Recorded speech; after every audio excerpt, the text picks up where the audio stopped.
Yung bata ako, I don't consider myself as a comedian, pero nare-realize, natatawa lang yung mga klase ko, so nare-realize ko, okay, so nakakatawa talaga ako, but never ko na-realize na it could be a job, that making people laugh would actually be a job.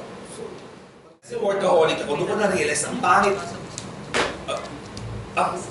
ang stressful pala pag ang isang tao may workaholic, or well, ako back-to-back combination, workaholic, kasi laki ako sa hirap. So pag wala akong trabaho na, baka-paranin na. Wala akong ginagawa, nga. So, depression sinks in, insecurity. Ba't wala akong trabaho? Magaling naman ako.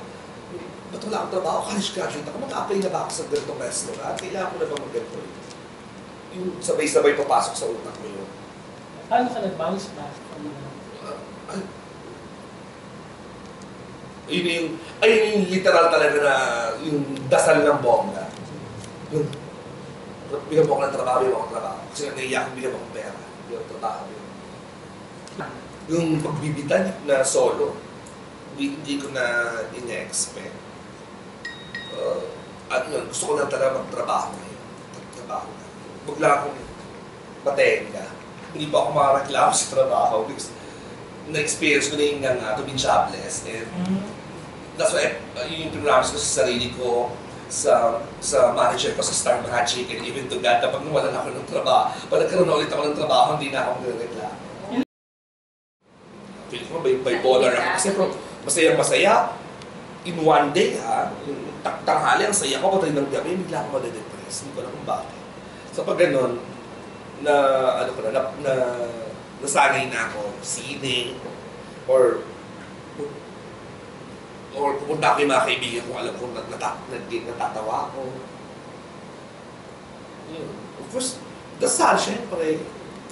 Nakakatulong naman kahit pa paano. Kaya lang isa kasi nahihiya ako magdasal ng, yung parang, yung kalungkutan, magpakita sa akin, Diyos, nalungkot ka pa. Ngayon, may mga ganun ako, may mga bagay parang nahihiya akong idasal na. Kung sinasabi naman, di ba, na kahit ano idadasal mo.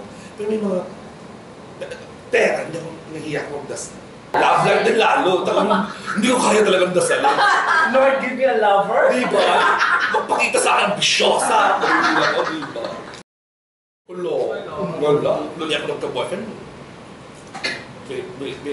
Ano pa, yung restaurant namin, Eskinita, sa 2006 pa. 2006? Eh, nawawala ako, hindi ako nakita ng mga bakla. Basta nimisis-misisan ako. Itong lakas ng dating ko na to, nagiging akong submissive, nagiging akong... HRM. Yung last kong boyfriend, dancer, yung huli kong naging jowa nung nag-break ng 2006. Hindi ko alam kung bakit gano'n. Hindi ko nakain ng plain rice. Imagine mo, pinagluluto ko ng itsura ko nito. Nanay ko, hindi ko pinapagluto. Jowa ko, sinamay, nagagano ko ng bao. Kakaloka! Bawat parte ng buhay ko, mayroon akong kaibigan na kinokonsult. Yung sa mga part na nabobo ako, yung like, sa mga financial, sabihin, hindi ko alam. So may kaibigan ako si Boyet Marie kasi may anak hair wash siya noon. Siya nagsasabi sa akin, alam mo ba, pwede ka mag-advance. Tapos bababa yung monthly mo sa bahay, pa nag-a-advance ka. Ganun pala yun. Si Uge naman, pagdating sa mga sa mga pelikula, mga kinokonsult ko yan. Kasi ang galing niyang pumili ng project eh. Basta yung si Uge. Yung Eugene Domingo na siya, pero gumagawa pa rin siya ng support. Gumagawa pa rin siya ng indie. Parang yun yung gusto ko. Parang if ever na maging akong superstar, mas gusto ko yung parang Eugene Domingo na silent superstar. I mean, I've talked to friends na regarding eventually may comeback sa production.